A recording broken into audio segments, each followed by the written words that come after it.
this is like that, and yeah. See, this proves it. This is it. This is how Superman whooped Goku's and Batman's ass. That's right. It's all in here.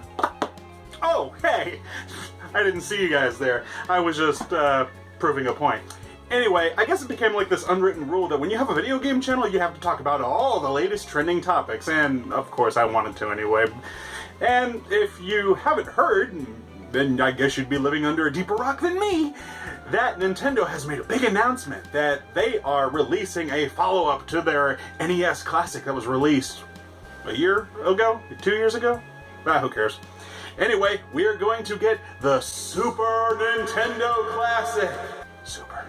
Now, as you guys can see, I am in no short supply of Super Nintendo games, so this news is kind of to me in the long run, but I'm sure a lot of you out there are probably immensely excited, and you should be, because not only are you going to be getting a whole bunch of classics on the Super Nintendo Classic console that are really great games in general and pretty pricey if you're going to go the individual route like I did, but what's even cooler is that one of the games on the Super Nintendo Classic is going to be the officially released, Star Fox 2 that was made for the Super Nintendo back in the day.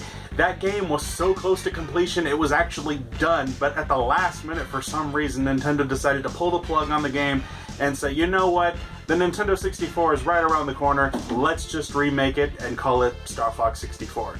And that's exactly what they did. However, the Super Nintendo game Star Fox 2 has been leaked online and it's been made into reproduction carts and it's been fully playable. However, a lot of people said that the game is incomplete. I don't know how true that is, because I've played the game, I've beaten it, like from beginning to end. There's credits, there's playable characters, multiple routes and everything. I don't understand how incomplete Star Fox 2 could really be. I mean, this is not Metal Gear Solid 5.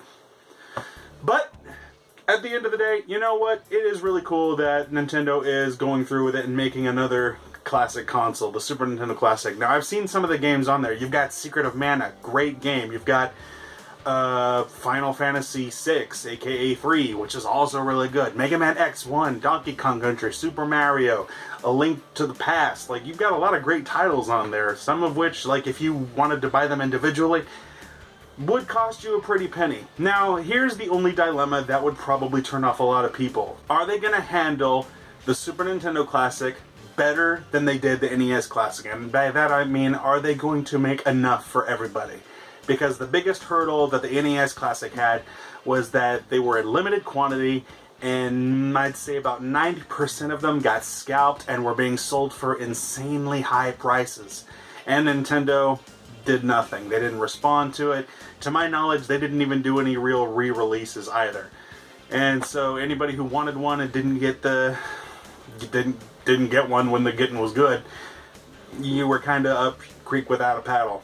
And to end it off, I'm curious what the hackers will do with the console. Anybody knows that the NES Classic was easily hackable, and their 30 games limit was completely shattered, and you could, I think, put like over 400 NES games on there, complete with all the save states and all the nuances and tricks and fancy gadgets and gizmos and HDMI outputting that the console had. Do you think that the Super Nintendo Classic will have the same ability when hackers get their hands on it? Or do you think Nintendo got smarter and decided to input some patches or something that's gonna not allow other players to mess with their console? I think it looks pretty cool. Like, it's kind of sleek. I like that it comes with two controllers that are identical to the Super Nintendo controllers. I don't know if the ports are going to be the same as the actual console or if they're going to be USB. I guess we'll just have to find out when it comes out. Like I said, guys, I don't have too much bearing on the Super Nintendo Classic or the NES Classic for that matter. I mean, like I said again, like, I am in no short supply of owning the actual cartridges and games. I guess it is, at the end of the day, really cool that you can have them outputted at an HDMI 1080p resolution, especially for game capture. That is pretty cool.